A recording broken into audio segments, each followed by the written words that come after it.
కాశ్యపాన్వయ సంజాతం నారాయణ పదాశ్రితం శ్రీమన్నారాయణం వందే యతీశ్వరశ్రియాజుషం భారద్వాజాన్వయే జాతం కేశవార్యగురోసుతం నారాయణ కృపాపాత్రం వరదార్యమహం భజే. జై శ్రీమన్నారాయణ. మనము ఏ పని చేసినా కూడా ముహూర్తాలు చూసుకుంటాము, వర్జాలు చూసుకుంటాము. ఇలాంటివన్నీ చూసుకోవడానికి పంచాంగం అని అంటారు. అసలు పంచాంగం అంటే ఏమిటి అంటే తిథి, వార, నక్షత్ర, యోగకరణాలు ఈ ఐదిటిని కలయికనే పంచ ఆంగము అంటారు. పంచ ప్లస్ ఆంగము పంచాంగము.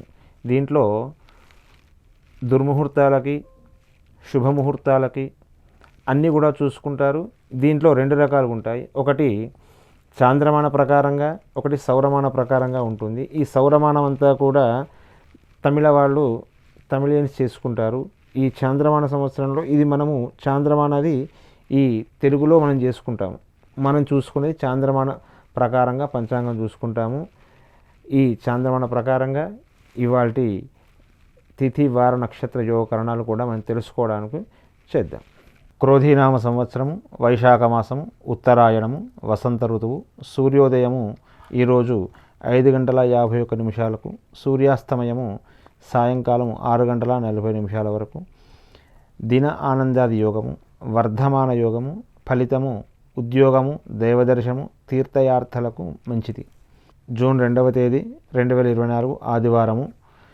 తిథి బహుళ ఏకాదశి.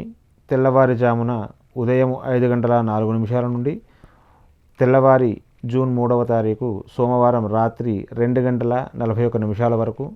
నక్షత్రము రేవతి. ఈ రేవతి నక్షత్రంలో లలిత కళలు నేర్చుకోవడము, స్నేహము, ఇంద్రియ సుఖాలు, అలంకరణ, లైంగిక సంఘము, కొత్త దుస్తులు ధరించడము, వివాహము, శుభకార్యములు, వ్యవసాయ వ్యవహారాలు, ప్రయాణాలు ఇది వీటికి మంచిది. ఈరోజు అమృతకాలము రాత్రి 10:32 నుండి 12:02 వరకు. రాహుకాలము సాయంత్రం 5:07 నుండి సాయంత్రము 6:44 వరకు. రాహుకాలం ప్రతిరోజు సుమారు 1:30 గంటల సమయం ఉంటుంది. ఆ సమయంలో చేసే పనులకు ఆటంకం కలుగుతుందని విశ్వసిస్తారు. కనుక ముఖ్యమైన పనులైతే ఆ సమయంలో చేయకూడదు. దుర్ముహూర్తము సాయంత్రము 5 గంటల నుంచి సాయంత్రము 5:52 వరకు ఉంటుంది. దుర్ముహూర్తము అశుభ సమయంగా పరిగణిస్తారు. ఈ సమయంలో కొత్త పనులు ప్రారంభం చేయడము, ప్రయాణాలు చేయకుండా ఉండడం మంచిది. వర్జము ఈరోజు రాత్రి 7:57 నుండి రాత్రి 9:27 వరకు ఉంటుంది.